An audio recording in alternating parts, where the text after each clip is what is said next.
Ces derniers temps, je me suis mis comme objectif de vie de sauver la planète. Je sens que j'y suis presque. J'ai même trouvé une nouvelle solution. C'est Alain Finkielkraut.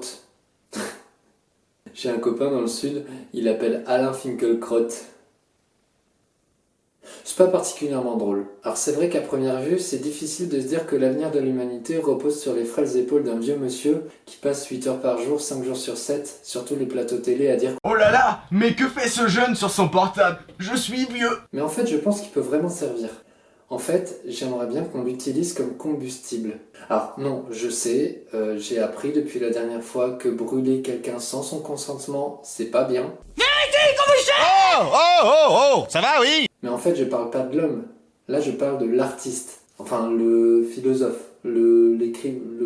son activité professionnelle, quoi. En fait, je parle même pas vraiment de lui, je parle de son œuvre, de ses écrits, ses essais, enfin le papier. Laissez brûler les petits papiers. Parce que un des enjeux de cet hiver, ça va être de pouvoir tous se chauffer en étant énergétiquement sobre, puis sans claquer la moitié de son salaire dans du chauffage.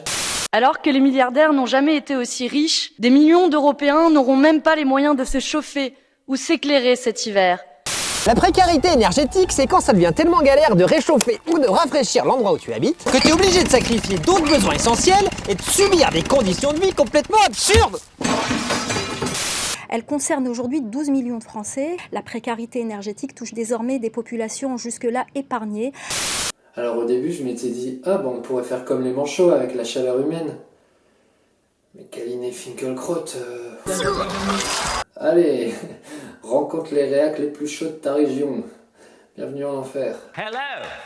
Et puis j'ai appris récemment que dans certaines civilisations, comme chez les Mongols, ils brûlaient les excréments des animaux pour en faire du combustible. Et comme certaines critiques diraient que les écrits d'Alain Finkielkraut, C'est de la merde. je me suis dit que ça devrait marcher. Alors on peut facilement fabriquer une machine qui fournit de la chaleur à tout le monde en brûlant ses bouquins.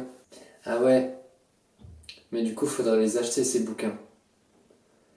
Et donc ils gagneraient de l'argent. Faut acheter ces bouquins avant qu'ils les écrivent. On achète des cahiers quoi. Ou alors on achète des bouquins avant qu'ils les écrivent et avant que le bois soit transformé en papier. On achète des bûches. Des bûches pour l'hiver. Genre à Noël. Les bûches de Noël. Allez, et comme ça, quand il voudra écrire un nouveau bouquin pour dire que, quand même, les jeunes et les femmes et les woke et les étrangers, ils sont quand même vachement... Insérer un adjectif négatif. On pourra dire, désolé, en fait, on n'a plus de bois pour toi, on a utilisé tout le stock, vraiment, je suis navré. Regarde, c'est bien simple, je sais plus où me mettre. Oh là là, mais quelle nouille je suis. Et puis si on n'en a pas assez, on tape dans le stock des 3 Michel, là. On ferait Welbeck, Bec BD. Et allez, pour l'été, ça alimentera le barbecue. Barbecue vegan, hein.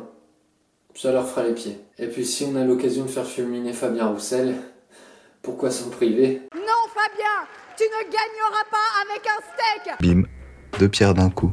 Voilà. Donc notre solution, c'est une machine qui fournit de la chaleur à tout le monde à partir de bûches. Une cheminée. Comment c'était facile en fait. Bonne journée. Mais non, mais c'est Frédéric Becbédé.